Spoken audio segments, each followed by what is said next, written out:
Welcome to the final Access to Text for 2022. Today we have myself, John Kennedy, Head of Solutions here at Access 4, and we also have Ann Southall, Head of Product.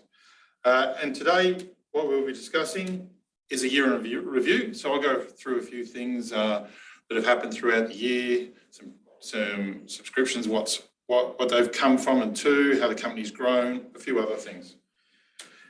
And we'll go through a year in review of product, what product is released this year, all the things that she's talked about previously in Access to Text. And I think there's a little bit of a snippet of what's coming, isn't there? There is. A preview of next year. True. And last but not least, so we're keeping it pretty short and sweet today, there'll be a trivia session. So there's a couple of prizes in that trivia, which I'll go through when we get to the trivia. And then some final updates. So the year in review. So this year with Access to Text, we've hosted 9 webinars. We've had 2 live events in Sydney and Melbourne in person, where Anne, myself and Mitch participated with you as partners, those who attended, and so many topics. So many to start with, so preparing POC for Sandbox, do's and don'ts for hunt groups. We had hardware shortage information, qualifying questions for voice, product roadmap, so Anne went through that, API discussions that Mitch went through and examples of how you can use those APIs from within SaaSBOS to be able to do some automation from your systems, porting and TAC updates from Jason and Emily, and some product deep dives by Anne, Luke and Mitch. So looking at growth from 2021 of Access 4 to 2022. So last year in 2021, we had 48,074 subscriptions on our solution. We had 302 partners and 50 staff. This year, we have 70,747 subscriptions and approximately 400 partners. And we've also grown to 80 staff. So we've grown 30 staff in a year, which is an amazing amount of staff. So another thing around the license breakdown. So we've got 63% of UCAS last year, 30% SIP last year, and 7% Teams. As you will see, Teams has grown the most. So Teams has grown from 7% to 12%, which is taken away from both SIP and UCAS. So we see Teams as one of the biggest drivers within the partner community, from a client base, but also from a partner base on what's driving UCAS across companies. So our UCAS product spend. So within collaboration users, we've had a 4% growth. Within the office user space, we've had a 36% growth between 2021 and 2022. And for executive users, we've had a 50% growth. So as you can see, we're growing year on year without failure, and it's quite a large growth in some of the actual service base. Our Microsoft Teams product. So our channels product has grown 64% since last year. Our enhanced product has grown 150% since last year. And the biggest growth that we've seen is in our basic, which is 168% growth. So as you see, there's a lot of teams being brought on by yourself as partners and by clients who are using Teams for their collaboration solution within their business. Over to porting. So porting has completed 3,067 port batches. So from those port batches, 1,356 of them were Cat-A's, so the short form of ports.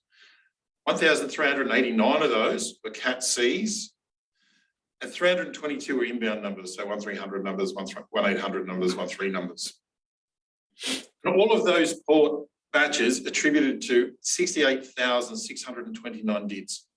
That's a hell of a lot of DIDs when you think about it. And it's a lot of work from the porting team to be able to bring those on board and support you as partners and make sure that the deployments that you're doing come online at the time you're after.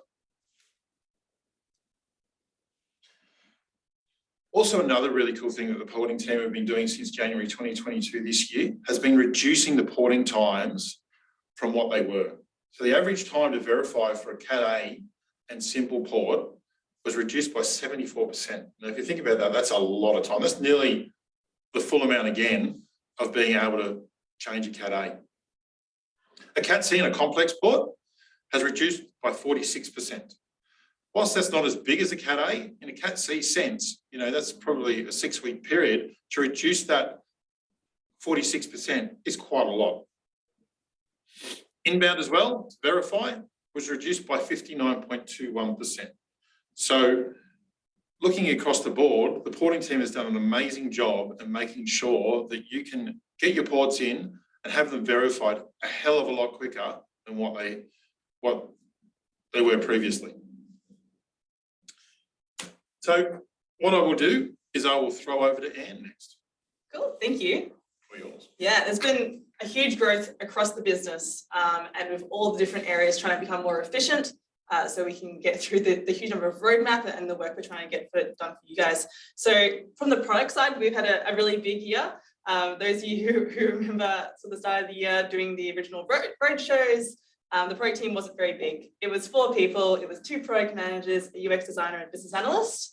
And so we were trying to get through a huge roadmap with not a lot of staff. Now we've more than doubled that. So we have 9 people, we have an entire UX team, product marketing team, data analysis group, and 2 product teams, one for SaaS Boss, our platform, and one for the vendor products. So we've really tried to grow this team so we can get through a faster roadmap, but also so we can have enough skills and cross-functional skills to be able to deliver really quality products for you.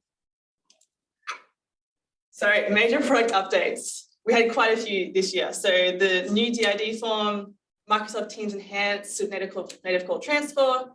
UJET got launched earlier in the year. We also had Datagate, Datagate launched. iCall suite got relaunched, automated billing, WebEx BLF, plus 15 other WebEx releases to production for various versioning. Quick reference guides got put up in the PRC. We have the ability to block international countries for resale and enterprise levels. And the biggest release at the moment, CPQ, so Opportunities, Quotes, and Call Flow Design Tool. We also had a huge number of other things that came out too. So approximately, still going?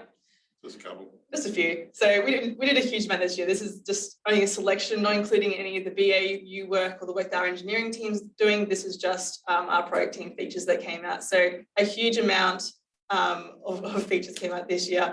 So around 67 features and product launches, and then 31 releases to production, which is really, really phenomenal to do to keep the product up and running and smooth as we're doing all those releases. It's a great testament to our engineering and development teams that they were able to deliver those products as we did. So what's coming up next? So in Q3, so the first 3 months of next year, we have CPQ visual provisioning. So that's taking the CPQ quote, opportunity quote, and then going through so quotes that win, provisioning it straight into SaaS Boss. So in one step going through, you can see that in the new view, my mouse. Well, screen, top right screen, you have the view there. So when you go and create an enterprise, once this comes up, there we go, you'll be able to create the enterprise from the quote, from the opportunity, and it will take you a step-by-step process through creating it, doing all your devices, DIDs, your call flow will be there if you're using the premium version, and you can manage it in a visual experience. The next one is CPQ pipeline. So that's coming through as the step before opportunities. So you can put your pipeline to CPQ and manage that. It'll give you notifications when contracts are, as you can see there, year out, 6 months, 3 months, a few weeks. John, please. So that's the screen down the bottom. So that's that. So you can put your pipeline in there. It's a really helpful tool for you to manage your pipeline, give you notifications of when they're coming up, so you can load that early and then monitor it. We'll also have Express the beta launch coming out for the partners who have opted in to come into that and test it out, and we have SMS Gateway as well. So a huge quarter for products as well. And then looking ahead to the next quarter, for quarter 4, we have the customer management MVP. So that's the visual sort of support we were calling it at the roadshow. We're calling it now customer management, because we're really trying to integrate it into the overall experience. It's not just about support and troubleshooting. It's about managing that particular customer enterprise now that they're a created solution. So you've gone through CPQ, you've provisioned it, and put it through as an active solution. It's now about managing it, adds, moves, changes, and you can do that all from the new customers page. So we're changing terminology. So what's currently enterprises in SaaSboss will become customers, and you get this new view, and that might be a little bit hard to see, but when you go into the customer page, it's not just going to be one screen with a drop down of all the actions you can do. You'll be able to manage your devices, DIDs, services, the call flow if you have it set up for premium, all of that be in one space. So we're really trying to streamline that process and that user experience. Also coming out, we have Operator Connect and a new view, so 2.0, it's finally coming. It's the first rollout, so first phase of SaaSboss 2.0. So we're doing a few UX UI updates. It'll be the left menu, we get a refresh, the header across the top, the footer, and all the tables within SaaSboss. And we'll also be updating the enterprise listing page, but it'll be custom listing page once the terminology changes. So the whole new customer experience will be good to go in Q4. So just some quick final updates. The porting embargo is from the 23rd of the 12th, 2022 to the 9th of the 1st, 23, not 22. So you won't be able to put any ports in there. You won't be able to book ports during that time. On the 22nd will be the last day that ports will be allowed to be put in for this year. And for next year, they won't start doing ports until the 10th. But you won't be able to do any porting at all between the 23rd and the 9th. Our access for break is from the 23rd to the 9th as well. So our support team will still be available. So TAC will still be around, still taking phone calls. Our engineering team will still be on call if anything goes wrong as well. So please know that. But the other thing we'd like to do is also get some feedback from you. So I've put a QR code up there. I'll leave it up there for a minute or so. And there's a form for you to fill out just to give us some feedback. You can fill it in anonymously. I believe it's anonymous. And that would just give us some feedback about how we've been going with Access to Text for the year and allow us to sort of build the program in January for the rest of the year next year.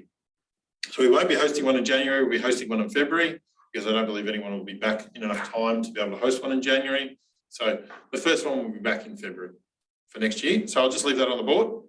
So if you can all scan the QR code or go to the website there on the right-hand side to fill in the form to be able to provide that feedback, that would be fantastic and help us provide back to you the information that you'd like to see.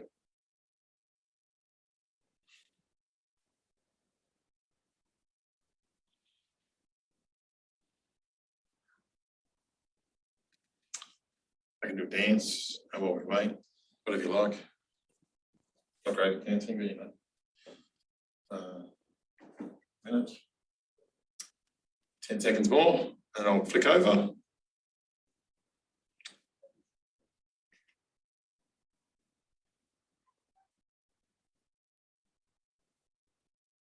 All right.